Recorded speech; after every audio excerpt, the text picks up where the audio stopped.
එසේ chess අකාදමිකේ මූලික chess පුහුණු පාඨමාලාවත් එක්ක අපි කතා කරා පළවෙනි වීඩියෝ එකේදී කොහොමද chess ක්‍රීඩාවේ ඉතිහාසය ආරම්භය. ඊට පස්සේ අපි කතා කරා chess පූර්ව කොහොමද අපි සකස් කරගන්න ඕන. ඒ වගේම chess පූර්වයේ තියෙන කොටුවල නම්. ඊට පස්සේ අපි මොන වගේ chess පූර්වවත්ද මෙලදී ගන්න ඕන කියලාත් කලින් වීඩියෝ එකකදී සාකච්ඡා කරලා තියෙනවා. අද වීඩියෝ එකේදී අපි කතා කරන්න හදන්නේ කලින් සාකච්ඡා කරපු pawn warrior සම්බන්ධවම තමයි.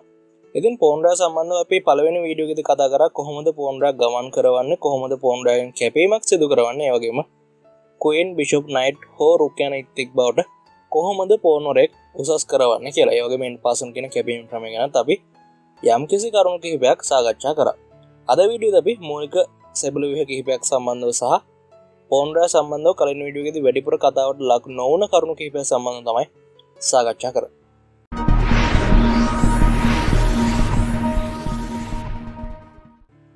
Sinhala chess puzzle research academy YouTube channel එකම chess වලකම ආයිබෝන් කියලා පිළිගන්නවා. එදින ඔන්න අපිට C2 කොටුවේ pawn warrior බලා ගන්න පුළුවන්. ඒ වගේම G7 කොටුවේ මේ pawn warrior ඉන්න කොටු නම් කරන විදිහ අපි කලින් වීඩියෝ එකදී සාකච්ඡා කරලා තිනවා. ඉතින් chess පූර්ව හඳුනා ගැනීම කියන වීඩියෝ එක බලන්න ඔයාලට පුළුවන් YouTube එකේ search කරන්න.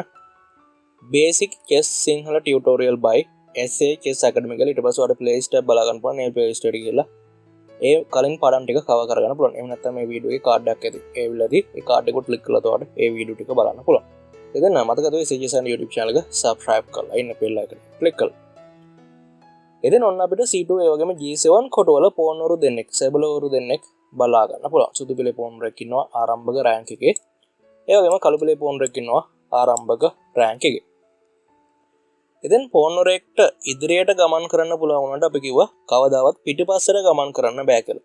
ඉතින් එතකොට අපි කොහොමද pawn warrior ඉදිරියට ගමන් කරලා තියනවද කියලා හොයාගන්නේ? හරිම සරලයි පිළිතුර. එයා ආරම්භක රෑන්ක් එකේ නැත්නම් අනිවාර්යයෙන්ම එයා යම්කිසි ගමන් කිරීමක් සිදු කළා. ආරම්භක රෑන්ක් එකේ ඉන්න pawn warrior ගමන් කිරීමක් සිදු කරාට පස්සේ ආපහු ආරම්භක රෑන්ක් එකට එන්න බෑ. මොකද පිටිපස්සට ගමන් කරන්න හැකියාවක් නොමැති නිසා. ඉතින් ඒ වගේම තමයි අපි කලින් වීඩියෝ එකදී කිව්වා pawn warrior කොටු දෙකක් ආරම්භක රෑන්ක් එකේ ඉඳලා ගමන් කරන්න පුළුවන් කියලා. සුදු පිලේ නම් දෙවෙනි රෑන්ක් එකේ ඉන්න pawn warrior කළු පිලේ නම් හත්වෙනි රෑන්ක් එකේ ඉන්න pawn warrior පුළුවන් ආරම්භයේදී විතරක් කොටු දෙකක් ඉදිරියට ගමන් කරන්න. ඒ වගේම කැමති නම් කොටුවක් ඉදිරියට ගමන් කරන්නත් පුළුවන් මෙන්න මේ ආකාරයට. ඊට පස්සේ නිතරම ගමන් කරන්නේ එක කොටුව ගන්න. ඉතින් දැන් අපි හිතමු මෙතනදී කළු පිලේ pawn warrior කොටු දෙකක් ගමන් කරා කියලා. දැන් ගමන් කරන්න වෙන්නේ එක කොටුව ගානේ මෙන්න මේ විදියට ඉදිරියට. ඊට පස්සේ ඒ pawn warriorට සාපේක්ෂව අවසාන රෑන්ක් එකට ගියාට පස්සේ සුදු පිලේ නම් 8 වෙනි රෑන්ක් එකට ගියාට පස්සේ අපිට පුළුවන් queen rook bishop එහෙම නැත්නම් knight කියන ඉත්තෙක් බවට මේ pawn warrior උසස් කරන්න. සාමාන්‍ය වැඩිපුර ගන්න මේ pawn warrior උසස් කළා මෙන්න මේ රැජින එහෙම නැත්නම් queen warrior කියන ඉත්ත ඊට පස්සේ rook කර ඊට පස්සේ knight rook bishop කරු ගන්නවා. පිහිටීමට සාපේක්ෂව වඩාත් සුදුසු ඉත්ත බලලා. ගොඩක් කලාට බහුලව ගන්න queen warrior මොකද එයා තමයි වැඩිපුරම බලයක් තියෙන ඉත්ත chess පූර්ව මත බොහෝ පිහිටීම් වලදී. සමහර ලාට ඒ බලය වෙන් වෙලා යනවා පිහිටීම් මත. මේක සාපේක්ෂයි. ඒ වුණාට සාපේක්ෂව අපි බහුලව ගත්තට පස්සේ queen warriorට විශාල බලයක් තියෙනවා. විශාල කොටු ගණනක් පාලනය කිරීමේ හැකියාව මේ queen warriorට තියෙන නිසා. එතන ඔන්න අපි දැන් pawn warrior උසස් කරන ආකාරය, ඒ වගේම pawn warrior ගමන් කරන ආකාරය සම්බන්ධව පුංචි කරුණු කිහිපයක් මතක් කරගත්තා. ඊළඟ පිහිටීමට අපි යමු. අපිට pawn warrior ඉන්නවා සුදු පිලේ E2 කොටුවේ, ඒ වගේම E4 කොටුවේ කළු පිලේ pawn warrior ඉන්නවා. මේ පිහිටීමේදී මට ඔයාලට කියලා දෙන්න ඕන.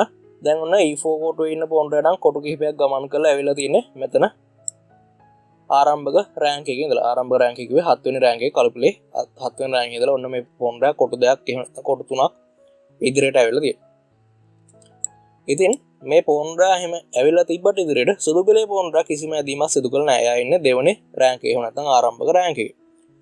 එතකොට මේ pawn warriorට පුළුවන් ආරම්භක රෑන්ක් එකේ ඉඳලා කොටු දෙකක් ඉදිරියට ගමන් කරන එක. E4 කොටුවට දැන් ගමන් කරන්න පුළුවන්. එහෙම හැකියාවක් නැහැ. මොකද ඒ pawn warrior ගමන් මාර්ගයේ E4 කොටුවේ ඉන්න pawn warrior අවහිර කරගෙන ඉන්නේ කොටු දෙකක් ඉදිරියට ගමන් කරන්න බැරි වෙන්න. එතකොට ගමන් කරන්න පුළුවන් එක කොටුවක් විතරයි. මේ පිහිටීමේදී කොටු දෙකක් ගමන් කරන්න බෑ. මෙතනදී සුදු පිලේම pawn warrior හිටියත් එහෙම නැත්නම් සුදු පිලේම වෙනත් ඉත්තෙක් හිටියත් එහෙම නැත්නම් කළු පිලේ වෙනත් ඉත්තෙක් හිටියත් මේ pawn warriorට කිසිම අවස්ථාවකදී ගමන් මාර්ගය අවහිර කරලා තියෙන ඉත්තෙක් කපල ඉවත් කරන්න බෑ. යාගේ කැපීම සිදු කරන ගමන් මාර්ගයේ ඉදිරියෙන් ඉන්න ඉතන මේ කැපීම සිදු කරන්නේ. දැන් අපි හිතමු මෙතන මේ arrows ටික අපි අයින් කරලා අපි හිතමු එයාගෙන් කැපීම සිදු කරන්න දිනවා කියලා. කැපීම සිදු කරන්න තියෙන අවශ්‍යතාවය තමයි එයා ඉදිරියෙන් තියෙන කොටුව දෙපැත්තේ තියෙන කොටු දෙකෙන් එකක ප්‍රතිවාදී පිළේ රජතුමා හැර වෙනත් ඉත්තෙක් ඉන්න එක. තමන්ගේ පිළේ ඉත්තෙක් හිටියත් කපලා ඉවත් කරන්න බෑ. කිසිම අවස්ථාවක මොනම චෙස් ඉත්තේටවත් තමන්ගේ පිළේ ඉත්තෙක් කපලා ඉවත් කරන්න බෑ. ඒ වගේම පෝන් රෙඩ්ට තමන්ගේ පිළේ ඉත්තෙක් මේ විදිහට හිටියත් එයා වයින් කළා ඒ කොටුවට යන්න බෑ. එතකොට ගමන් කරන්න පුළුවන් එකම කොටුව E3 මේ පිහිටීමේදී සුදු පිළේ E2 කොටුව හිටපු පෝන් වරයාට. ඉතින් ඔන්න අපි අපේ ඊළඟ පිහිටීමට ඇවිල්ලා තිනවා. මෙතනදී අපි ඉත්තෝ ඉන්න කොටු ටික නම් කරමු. එකපාරක් මතක් වෙන්නත් එක්ක මේ පෝන් වරයා ඉන්න කොටුවේ නම මොකද? E ෆයිල් එකේ දෙවෙනි රෑන්ක් එකේ. ඒ වගේම මේ බිෂප් වරයා ඉන්න කොටුව ගත්තට පස්සේ මේ බිෂප් වරයා ඉන්නේ E ෆයිල් එකේමයි තුන්වෙනි රෑන්ක් එකේ. ඒතකොට මේ කොටුව නම E3, පෝන් වරයා හිටපු කොටුව නම E2. ඊට පස්සේ මෙන්න මේ නයිට් වරයා අපි ගත්තට පස්සේ නයිට් වරයා ඉන්නේ B ෆයිල් එකේ හතරවෙනි රෑන්ක් එකේ. ඒතකොට මේ කොටුව නම B4. ඒ වගේම B ෆයිල් එකේ පස්වෙනි රෑන්ක් එකේ ඉන්නවා පෝන් වරයා. ඒතකොට මේ පෝන් වරයා ඉන්නේ B5 කොටුව. මෙතනදී මේ පෝන් රෑ වගේම සුදු පිළේ ඉන්න පෝන් රෑටත් ඉදිරියට ගමන් කරන්න බෑ. මොකද තමන්ගේ පිළේත් එක්කම එයාලගේ ගමන් මාර්ගය අවහිර කරලා ඉන්නවා. ඒ වගේම එයාලට කැපීමක් සිදු කරන්න පුළුවන් විදිහට ප්‍රතිවාදී පිළේකේ සුදු පිළේ සහ කළු පිළේ ඉත්තෝ ඇත්තේ නැහැ. මේ කපන්න පුළුවන් යම්කිසි පහර දීමක් සිදු කරන්න පුළුවන් කොටුවල. එතකොට මේ පෝන් රුව දෙන්නම ගමන් කරන්න බැරි තත්ත්වයේ පෝන් රුව බවට දැන්පත් වෙලා තිනවා. මේ නයිට් රෑ වගේම බිෂප් වරයා ඉවත් වුණොත් විතරයි මේ පෝන් රුන්ට ගමන් කිරීමක් සිදු කරන්න පුළුවන්. ඔන්න අපි තවත් එක්තරා විශේෂ පිහිටීමකට ඇවිල්ලා තිනවා. මේ පිහිටීමේදී සුදු පිළේ පෝන් රෑ ඉන්නේ ආරම්භක රෑන්ක් එකේ. එහෙම නැත්නම් දෙවෙනි රෑන්ක් එකේ. හැබැයි කළු පිළේ පෝන් රෑ ඉන්නේ හතරවෙනි රෑන්ක් එකේ. ඉතින් එතකොට මේ පිහිටීමේදී සුදු පිළේ පෝන් රෑ කොටු දෙකක් ගමන් කරොත් ඉදිරියට අපිට පුළුවන් එක කොටුවක් ගමන් කරා කියලා. ඒ කිව්වේ D3 කොටුවට ගමන් කරා කියලා හිතලා මෙතනදී විතරක් මෙන්න මේ ආකාරයට කැපීමක් සිදු කරන්න n passent ක්‍රමයට. n passent කියලා කියන්නේ මොකද්ද කියලා මම ආපහු නිර්වචනය සරලව කියන්නම්. ඒ නිර්වචනය කිහිප වතාවක් වාට කොහේ හරි ලියාගෙන එහෙම නැත්නම් වීඩියෝ එකේ නැවත නැවත අහන්න. එතකොට හරියටම අවබෝධයක් ගන්න පුළුවන් මොකද්ද මේ n passent කියන්නේ කියලා. මම කියන්නම් ආරම්භක රෑන්ක් එකේ ඉන්න සුදු පිළේ හෝ කළු පිළේ පෝන් වරයෙක් කොටු දෙකක් ඉදිරියට ගමන් කළ පසු ඒ පෝන් වරයා ඉන්න රෑන්ක් එක කිව්වේ හතරවෙනි රෑන්ක් එක සුදු පිළේ නම් කළු පිළේ නම් පස්වෙනි රෑන්ක් එකේ කොටු දෙකක් ඉදිරියට ගමන් කළ පසු ඒ පෝන් වරයා ඉන්න ෆයිල් එක තියෙනවනේ. මෙන්න මේ ෆයිල් එකේ දෙපැත්තේ තියෙන ෆයිල් දෙකෙන් එකක කළු පිළේ පෝන් වරයා නම් හතරවෙනි රෑන්ක් එකේ ඉන්න ඕන දෙපැත්තේ තියෙන ෆයිල් දෙක කොටුවක. ඒ වගේම සුදු පිළේ පෝන් වරයෙක් නම් එයා ඉන්න ඕන පස්වෙනි රෑන්ක් එකේ මේන් පාසන් කැපීම් ක්‍රමය සිදු කරන්න පුළුවන් විදිහට. දෙපැත්තේ තියෙන ෆයිල් දෙකේ අර පෝන් වරයා කොටු දෙකක් ගමන් කරාට පස්සේ ඒක විදිහ සරලව මේ පිහිටීම ගැන අපි කතා කරොත් ආරම්භක පිහිටීම තමයි සුදු පිළේ පෝන් රයිට්. එයා කොටු දෙකක් ඉදිරියට ගමන් කරාට පස්සේ මෙන්න මේ ආකාරයේ පිහිටීමක් තියෙන. ඒක හතරවෙනි රෑන්ක් එකේ තමයි ඉන්නේ. එයා එකම අනිත් පැත්තේ ෆයිල් එකේ හතරවෙනි රෑන්ක් එකේ කළු පිළේ පෝන් රෙක් ඉන්නවා. එයාට පුළුවන් එක කොටුවක් ගමන් කරා කියලා හිතලා මෙන්න මේ පෝන් රාව කපලා ඉවත් කරගන්න. ඉතින් මම අර නිර්වචනය කියනකොට මේ කැපීම සිදු කරන ආකාරය ගැන කිව්ව නැහැ. ඉතින් ඒකට එකතු කරගන්න එක කොහොම හරි ආරම්භ පිහිටීමේ ඉන්න කළු පිළේ හෝ සුදු පිළේ පෝන් රෙක් කොටු දෙකක් ඉදිරියට ගමන් කළ පසු ඒ පෝන් රා ඉන්න ෆයිල් එක දෙපැත්තේ තියෙන ෆයිල් දෙකෙන් එකක කළු පිළේ පෝන් රේ නම් හතරවෙනි රෑන්කේ සුදු පිළේ පෝන් රේ නම් පස්වෙනි රෑන්කේ ඉඳලා එයාට පුළුවන් කැපීමක් සිදු කරන්න කොටු දෙකක් ගමන් කරපු එක්කෙනා එක කොටුවක් ගමන් කරා කියලා හිතලා. ඒක මෙතනදී මෙන්න මේ වගේ ඇදීමක් සිදු කරා කියලා හිතලා කොටු දෙකක් ගමන් කරපු ඉත්තව කපලා ඉවත් කරගන්න පුළුවන් මෙන්න මේ ආකාරයට. මේක නම් කලින් වීඩියෝ එකේදී තමත් ප්‍රබල විදිහට කියලා දීලා තිනවා. ඉතින් ඔයාලට පුළුවන් මේ වීඩියෝ එක බලන්න. මේක සරලව ඔයාලට අවබෝධයක් ගන්න ඕන. ඉතින් අපි යන්න හදන්න අපේ ඊළඟ පිහිටීමට. චෙස් පොරුව මත ඉන්න දුර්වලම ඉත්ත තමයි පෝන් නුර කියලා කියන්නේ. ඒකයි පෝන් නුර 8 දෙනෙක් දීලා තියෙන්නේ මේ දුර්වලතාවය අවම කරගන්න. සුදු පිළේ පෝන් නුර 8 දෙනෙක් ඉන්නවා. සුදු රේඩකයට සුදු ඉත්තන් හිමි රේඩකයට. ඒ වගේම කළු පිළේ පෝන් නුර 8 දෙනෙක් ඉන්නවා. කළු ඉත්තන් හිමි රේඩකයට. දැන් අපි කතා කරන්න හදන්නේ මූලික සෙබළු ව්‍යුහ කිහිපයක් සම්බන්ධව. හැම සෙබළු ව්‍යුහයක් ගැන අපි මෙතනදී කතා කරන්නේ නැහැ. අපි කතා කරන්නේ මූලික සෙබළු ව්‍යුහ කිහිපයක් සම්බන්ධව විතරයි. ඔයාලට මේ පේන පිහිටීමේදී අපිට බලා ගන්න පුළුවන් D5 කොටුවේ සුදු පිළේ පෝන් නුරයක් ඉන්න. D ෆයිල් එකේ පස්වෙනි රෑන්ක් එකේ. එතකොට D5 කොටුව. මේ සුදු පිළේ ඉන්න පෝන් රෑ ඉන්න ෆයිල් එක දෙපැත්තේ ෆයිල් දෙකේ කිසිම පෝන් රෙක් එයාගේ ඉදිරියෙන් තියෙන කොටුවල ඇත්තේ නැහැ. ඒකවේ එයාගේ E ෆයිල් එකේ වගේම C ෆයිල් එකෙත් එයා ඉදිරියෙන් තියෙන කොටු දෙකෙන් එකකවත් කළු පිළේ පෝන් රෙක් ඇත්තේ නැහැ. සමහරට මේ කළු පිළේ පෝන් රෙක් ඉන්න පුළුවන් C ට්‍රේ කොටුව. එහෙම නැත්නම් ඊටරේ කොටුවේ මේ කොටු දෙක එහෙම නැත්නම් වෙනත් කොටුවක ඉන්න පුළුවන්. හැබැයි මේ පෝන් රෙක් ඉදිරියෙන් කිසිම කළුපිලේ පෝන් රෙක් ඇත්තේ නැහැ. එයා දෙපැත්තේ තියෙන ෆයිල් දෙක. ඒ වගේම එයාගේ ඉදිරියෙන් තියෙන කොටු දෙකෙන් එක්කවත් කිසිම කළුපිලේ පෝන් රෙක් නැහැ. මෙන්න මේ වගේ පෝන් රෙක්ට අපි කියනවා පසු කළ පෝන් කෙනෙක්. එහෙම නැත්නම් පාස් පෝන් කෙනෙක් කියලා. ඒක එයාට පුළුවන් කිසිම ප්‍රශ්නයක් නැතුව ඉදිරියට ගමන් කරලා තමන් කැමති එක් බවට උසස් වෙන්න මේ පිහිටීමෙන්. ඉතින් එතකොට අපිට රොක් කෙනෙක් ගන්න පුළුවන්, නයිට් කෙනෙක් කැමති නම් ගන්න පුළුවන්. ඉතින් මේ විදිහට අපිට මේ පෝන් රැව උසස් කරන්න පුළුවන්. වෙනත් පෝන් රුකින් මේ පෝන් රැවට කිසිම ආකාරයකට ගමන් කිරීමට බාධාවක් නැහැ. එතකොට මෙයාට කියන්නේ පසු කළ පෝන් රෙක් කියලා. එයා ඉන්න ෆයිල් එක නෙමෙයි දෙපැත්තේ තියෙන ෆයිල් දෙක. එයාගේ ඉදිරියෙන් කිසිම පෝන් රෙක් නැහැ. ඒ වගේම එයා ඉන්න ෆයිල් එකත් එයාව වහිර ගන්න කිසිම පෝන් රෙක් නැත. එතකොට අපි හරි කියනවා පසු කළ පෝන් රෙක් එහෙම නැත්නම් පාස් පෝන් රෙක් කියලා. ඒ වගේම තමයි අවහිර වුණ පෝන් රු ගැන තමයි අපි දැන් කතා කරන්න හදන්නේ. මෙතනදී අපි හිතමු කළු පිළ පෝන් රා කොටු දෙකක් ගමන් කර කියලා සුදු පිළ කොටු දෙකක් ගමන් කරලා පස්සේ මේ දෙන්නේ නැහැ F4 සහ F5 කොටු වල. ඉතින් එතකොට මේ පෝන් රු දෙදෙනාට ඉදිරියට තවදුරටත් ගමන් කරන්න බෑ. මොකද සුදු පිළේ පෝන් රා අවහිර කරගෙන ඉන්නවා කළු පිළේ පෝන් රාට ගමන් කරන්න පුළුවන් කොටුව. කළු පිළේ පෝන් රා අවහිර කරගෙන ඉන්නවා සුදු පිළේ පෝන් රාට ගමන් කරන්න පුළුවන් කොටුව. ඒ වගේම මේ දෙන්නා කිසිම ආකාරයක කැපීමක් සිදු කරන්න පුළුවන් විදිහේ සුදු පිළේ සහ කළු පිළේ ඉත්තෝ මේ පොසිෂන් එකේදී නැහැ. එහෙනම් නැත්නම් මේ පිහිටීමේදී ඇත්තේ නැහැ. ඉතින් එතකොට අපි මේ පෝන් රු දෙන්නට දෙන්න නම තමයි ගමන් කිරීමක් සිදු කරන්නත් බෑ.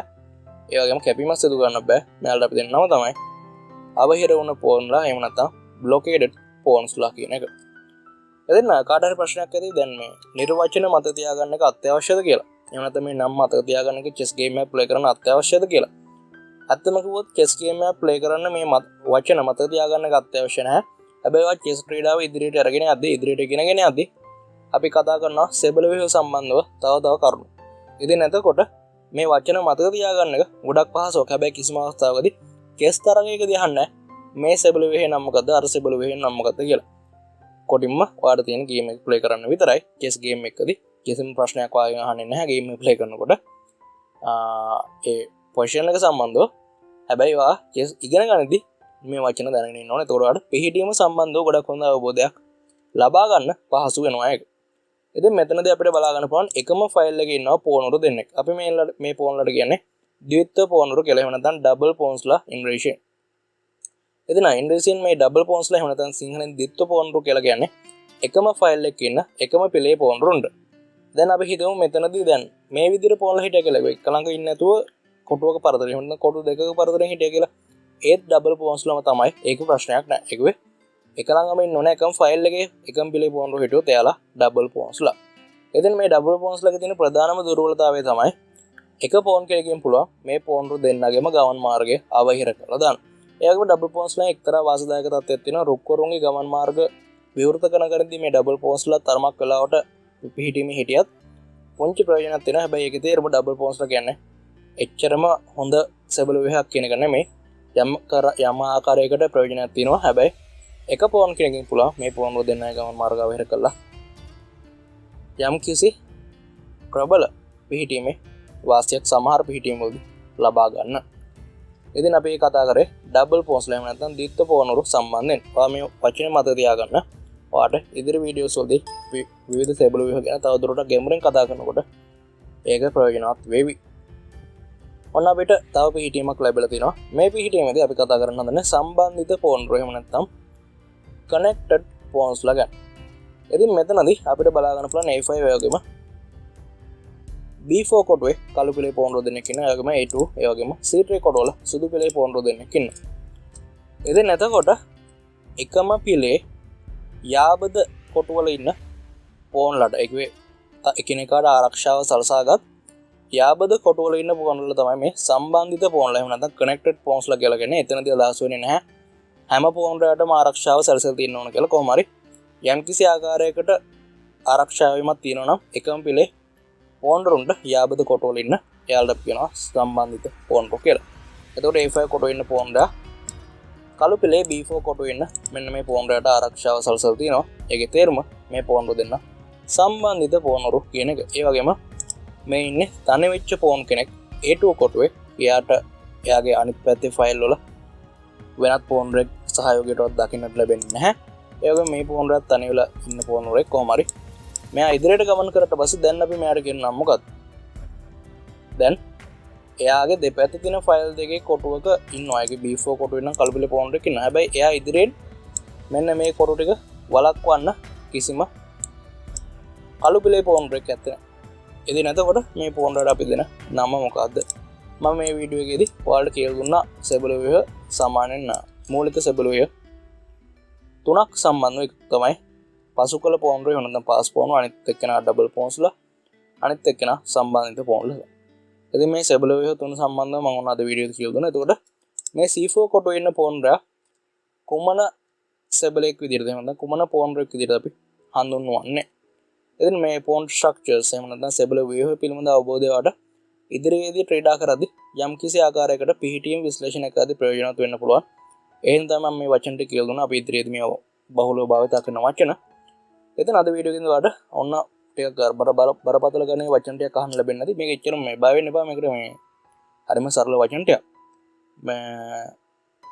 ඉදිරියේදී බහුලව භාවිත කරද්දී පුරු වෙන්න ගත්ත පස්සේ ඔක නිකම්ම මගහැරලා යනවා මොක හරි අර චෙස් අමාරු වගේ පේනවා. නැත්නම් චෙස් අමාරු නැහැ. ටිකක් හිතන්න ඕන. කොහොම හරි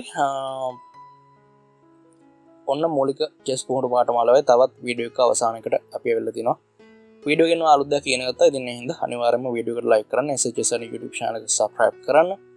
අපි තවත් පාඩමකින් ඉක්මනින්ම හම්බෙමු මේ මූලික චෙස් පුහුණු පාඨමාලාවේ. ඔයාලට පුළුවන් YouTube එකේ search කරන්න basic chess sinhala tutorial by නැත්නම් basic chess sinhala tutorials by SHS අකරම් කියලා. ඊට පස්සේ අපේ වීඩියෝස් බලන්න පුළුවන්. එහෙම නැත්නම් SHS YouTube channel එකේ playlist වලට ගිහලා basic chess sinhala chess tutorials by SHS අකරම් කියලා තියෙන playlist එක බලන්න පුළුවන්. කලින් පාඩම් බැලුවේ නැත්නම් මම වීඩියෝ එක අවසානට ඒ playlist එක දාලා දෙනවා. කලින් පාඩම් බැලුවේ නැත්නම් අනිවාර්යයෙන් මේ පාඩම් ටික බලලා ඉන්න. එතකොට ඔයාලට ඉදමත් පහසුවෙන් chess ක්‍රීඩාව පිළිබඳ හොඳ අවබෝධයක් ලබා ගන්න පුළුවන් පියවරෙන් පියවර. ඉතින් තවත් වීඩියෝ එකක් හැමෝම SHS YouTube channel එකෙන් සම්පූර්ණ වීඩියෝ එක download නොකර YouTube එකෙන් බලපුවාට ගොඩක් ස්තුතියි.